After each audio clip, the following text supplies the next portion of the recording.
तर सगळ्यात आधी फ्रेंड्स तुम्ही ब्लाउजचं फिटिंग आणि फिनिशिंग बघू शकता। आणि जसं की फ्रंट साइडला बऱ्याच जणांना काय होतं फुगा वगैरे येतात, तर हा जो ब्लाउज आहे एकदम परफेक्ट बसलेला आहे। स्लीव सुद्धा तुम्ही बघू शकता, स्लीव्ज मध्ये सुद्धा एकदम परफेक्ट जे फिनिशिंग आहे फिटिंग आहे आलेला आहे। काखेमध्ये कुठल्याही प्रकारचं बघू शकता बॅक मध्ये किंवा फ्रंट मध्ये अजिबात फुगा वगैरे आलेला नाही। शिवाय तुम्ही कटोरीचा शेप सुद्धा बघू शकता, कटोरी सुद्धा आपले एकदम परफेक्ट बसलेले आहे। आणि आता हा बॅक बघू शकता जो विदाउट नॉट शिवाय सुद्धा एकदम आपला छान बसलेला। सो या ब्लाउजची कटिंग आहे एकदम सविस्तर आपण बघणार आहोत, जो व्हिडिओ आहे एकदम शेवटपर्यंत बघा। आणि हा जो आहे स्लीव्जला वर्क होतं, बॅकला सुद्धा वर्क होतं। आता बॅक जो आहे त्याची जी ब्रॉडनेस आहे तर ती खूप जास्त होती, तर ते आपण कमी करून परफेक्ट नेक कसा काढला तर तेही आपण पुढच्या व्हिडिओमध्ये बघणार आहोत। नेक्स्ट व्हिडिओमध्ये मी तुम्हाला त्याचं जे स्टिचिंग आहे ते दाखवणार आहे। सो इथं बघू शकता हा पीस आहे जो कस्टमरचा आहे, 38 साईज मी तुम्हाला सांगणार आहे। तसे माझे बरेचसे व्हिडिओ आहेत 38 वरती कटोरी ब्लाउज वरती, पण हा जो आहे वर्क मध्ये होता, तर वर्कचे ब्लाउज जे आहेत कटिंग करताना आपल्याला भरपूर प्रॉब्लेम होतो। तर सगळ्यात आधी आपल्याला इथं पेपरवरती मार्किंग जे आहे टाकायचं आहे या ब्लाउजचं। तर हे जे मार्किंग आहे 38 साईज आपण करणार आहोत, पण 40 साईजला सुद्धा सेम तुम्ही छातीमध्ये फक्त अर्धा इंच घेऊन छातीमध्ये आणि कमरेमध्ये घेऊन 40 साईज सुद्धा सेम अशी कटिंग करू शकता।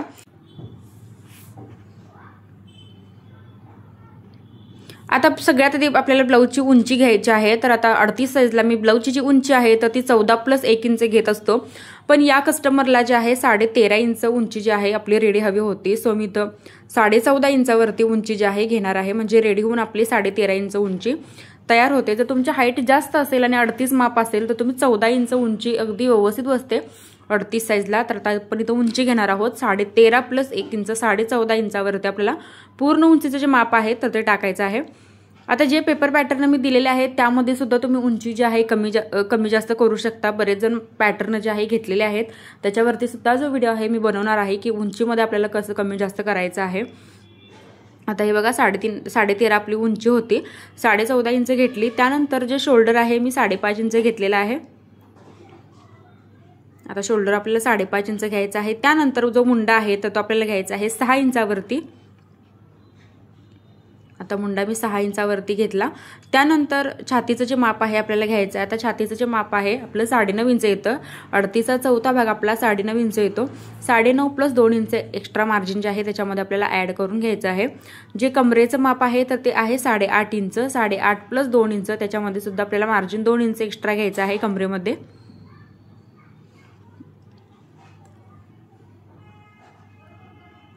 तर हे बघा 2 इंच मी एक्स्ट्रा मार्जिन घेतलं। त्यानंतर छाती आणि कमर जे आहे दाखवल्याप्रमाणे मी जोडून घेतलेले आहे। फ्रंट साइडचा जो मुंडा आहे त्याचा जो शेप आहे मी 1 इंचावरती घेतलेला आहे। बॅक साइडचा जो मुंडा आहे त्याचा जो शेप आहे मी 1.5 इंचावरती घेतलेला आहे। आणि एकदम आतून असा जो आहे आपल्याला मुंड्याचा जो शेप आहे तर तो घ्यायचा आहे। मुंड्याचा शेप घेताना कधीही आपल्याला घाई तो शेप द्यायचा नाही, तर तो अगदी व्यवस्थित आणि आतून आपल्याला शेप घ्यायचा आहे। जर तुम्हाला परफेक्ट जर मुंड्यामध्ये फिटिंग पाहिजे असेल तर जसं तर मी ते दिलेलं आहे। जी गळ्याची रुंदी आहे 2.25 इंच मी ते घेतलेली आहे। आणि जो पुढचा गळा आहे तर तो आपल्याला घ्यायचा आहे 6.5 इंच। तर पुढील गळ्यामध्ये सुद्धा तुम्ही कमी जास्त जे आहे तुमचं माप काही जणांना काय होतं की फ्रंटला सुद्धा भरपूर डीप गळा घालायला आवडतात, म्हणजे 7, 7.5 सुद्धा आवडतात। अशाने तुम्ही काय करायचं पुढचा जो गळा आहे तर तुम्ही कमी जास्त घेऊ शकता किंवा 5, 5.5 इंचापर्यंत सुद्धा तुम्ही घेऊ शकता, अगदी व्यवस्थित बसतात ब्लाउज। आता हा 6.5 इंचावरती मी घेतलेला आहे। त्यानंतर जी कटोरी आहे तर ती आपल्याला कटोरी घ्यायची आहे 3 इंचावरती, क्रॉस पट्टी आपल्याला घ्यायची आहे 2.5 इंचावरती। तर एक स्ट्रेट लाईन आपल्याला मार्किंग करून घ्यायची आहे।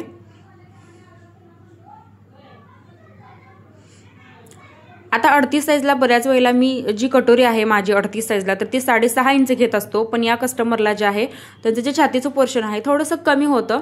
सो मी तर कटोरी जी आहे 6 इंच त्यांनी घ्यायला लावली होती। जर तुमचं छातीचं पोर्शन जास्त असेल 38 साईजमध्ये तर तुम्ही 6.5 इंच जी कटोरी आहे तर ती घेऊ शकता। जर छातीचं पोर्शन थोडंसं कमी असेल तर 6 इंच सुद्धा व्यवस्थित बसते। आता सेम मेजरमेंट त्यांचा आणि माझं सेमच आहे, बट माझं छातीचं पोर्शन जे आहे थोडंसं हेवी असल्यामुळे मी 6.5 इंच घेत असतो आणि त्यांनी मला 6 इंच घ्यायला लावलं होतं। आता बघा गळ्याच्या खालून इथं 1 इंचावरती आपल्याला इथं 2 लाईन आखून घ्यायच्या आहेत दाखवल्याप्रमाणे आणि एकदम सिंपल असा आपल्याला कटोरीचा जो शेप आहे तर तो द्यायचा आहे। तर 2 आपण लाईन ज्या मार्किंग केल्या तर त्या फक्त आपल्याला शेप देण्यासाठी असतात, त्याचं कोणतंही मार्जिन आपल्याला घ्यायचं नाही त्याच्यामध्ये। त्या फक्त शेप व्यवस्थित कटोरीचा येण्यासाठी त्या 2 ज्या लाईन आहेत तर त्या आपल्याला मार्किंग करून घ्याव्या लागतात। आता पूर्ण जे आपलं मार्किंग आहे कटोरी ब्लाउजचं पूर्ण आपण करून घेतलेलं आहे। आता आपले हे जे पेपर कटिंग आहे ते पहिल्यांदा आता हे पेपर कटिंग आपल्याला कट करून घ्यायचं आहे, बघू शकता इथं। आता फ्रंट आणि जो बॅक आहे आपल्याला सेपरेट करून घ्यायचा आहे।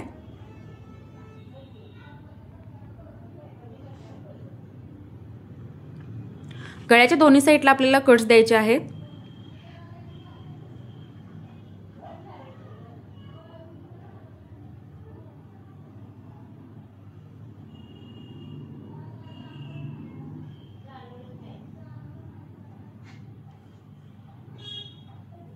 त्यानंतर फ्रंटचे जे पार्ट आहेत दाखवल्याप्रमाणे आपल्याला अशा पद्धतीने कट करायचे आहेत।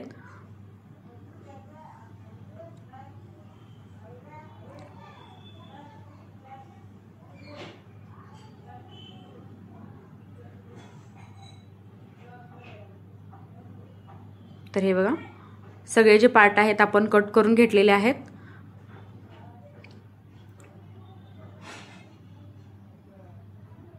आता सगळ्यात आधी आपल्याला हे जे कटिंग आहे तर ते अस्तरवरती करून घ्यायचं आहे।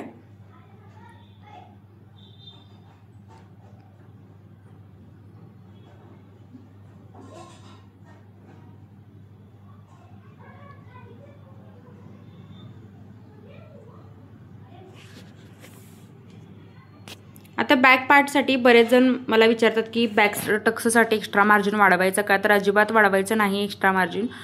जसा पेपर आपण कट केलेला आहे तोच आपल्याला ठेवून मार्जिन जे आहे आपल्याला अजिबात घ्यायचं नाही आहे, तसं हे आपल्याला कट करून घ्यायचं आहे। कारण टक्समध्ये जे आहे एकदम आपल्याला कमी कापड घ्यायचं असतं। जर तुम्ही टक्समध्ये जर कापड जास्त घेत असाल तर वाढवलं तर चालतं, पण मी नेहमी टक्समध्ये जे कापड आहे एकदम कमी घेतो, त्यामुळे बॅक टक्ससाठी एक्स्ट्रा मार्जिन जे आहे मी अजिबात घेत नाही। आता हा सगळ्यात आधी मी बॅकचा जो पार्ट आहे तर तो इथं कट करत आहे।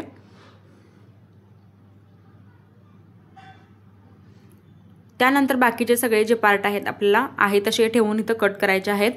मुंडा जो आहे आपल्याला स्ट्रेट लाईन मध्येच इथं ठेवून कट करायचा आहे। क्रॉस मध्ये फक्त आपल्याला कटोरी ठेवायची आहे, तरच तुमची जी कटोरी आहे माझ्यासारखी व्यवस्थित बसेल, नसेल तर कटोरी चपटी बसते। जर तुम्ही सरळ कापडामध्येच कटोरीचा जो भाग आहे तर तो काढला तर कटोरी चपटी बसू शकते। त्यामुळे नेहमी आपल्याला काय करायचं आहे, अस्तरवरती ज्यावेळी आपण ती कटोरी ठेवतो तर त्यावेळी ती क्रॉस मध्येच असायला हवी, तरच कटोरीचा जो शेप आहे तर तो छान येतो आणि कटोरी घातल्यानंतर सुद्धा छातीमध्ये ती ताणते, त्यामुळे जो शेप आहे तर तो कटोरीचा आपला व्यवस्थित बसतो। आता हा जो आहे मुंडा जो आहे आपल्याला सरळ ह्याच्यामध्येच अस्तरमध्ये कट करायचा असतो।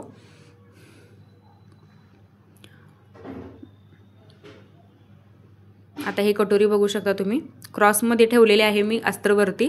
त्यानंतर आहे तसं पहिल्यांदा हे मार्किंग करून घ्यायचं। दोन्ही साइडला 1.5 इंच आपल्याला घ्यायचं आहे। तर हे बघा दोन्ही साइडला 1.5 इंच घेतलं, सेंटरला 1.5 इंच आपल्याला घ्यायचं आहे आणि त्यानंतर दाखवल्याप्रमाणे कटोरीचा जो आहे आपल्याला शेप द्यायचा आहे। आता पेपर पॅटर्न मध्ये तुम्हाला हे वाढवावं लागत नाही अस्तरचं, कारण पेपर पॅटर्न मध्ये मी तुम्हाला ऑलरेडी कटोरी जी आहे वाढवून दिलेली असते, फक्त ती तुम्हाला आहे तशी क्रॉस मध्ये अस्तरवरती ठेवून ती कट करावी लागते। आता अस्तर जे आहे थोडंसं एक्स्ट्रा होतं, सो मी डबल इथं क्रॉस पट्टी जी आहे काढलेली आहे। जर तुमच्याकडे अस्तर कमी असेल तर तुम्ही सिंगल क्रॉस पट्टी सुद्धा काढू शकता।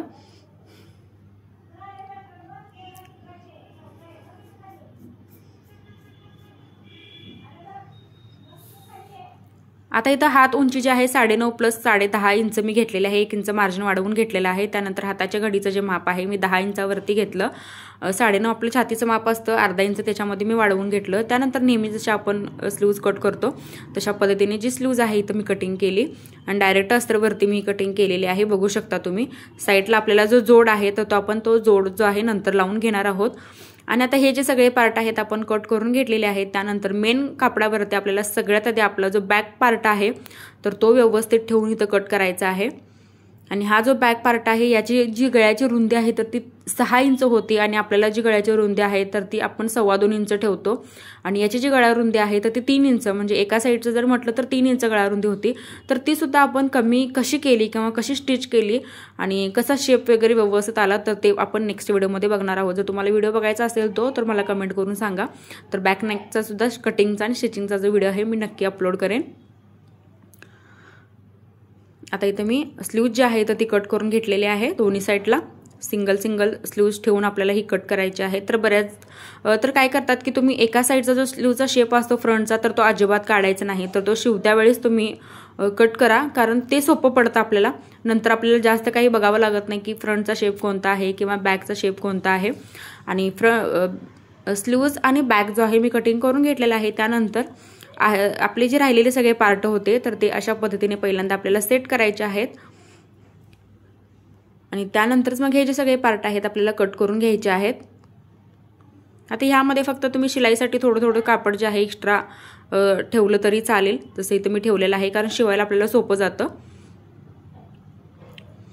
तर अशा पद्धतीने आपले सगळे जे पार्ट आहेत कट करून घ्यायचे आहेत. आणि आपलं जे कटिंग आहे या ब्लाऊजचं पूर्ण डिटेल मी तुम्हाला सांगितलेलं आहे. तरी पण काही डाऊट वाटला तर मला तुम्ही कमेंट करू शकता.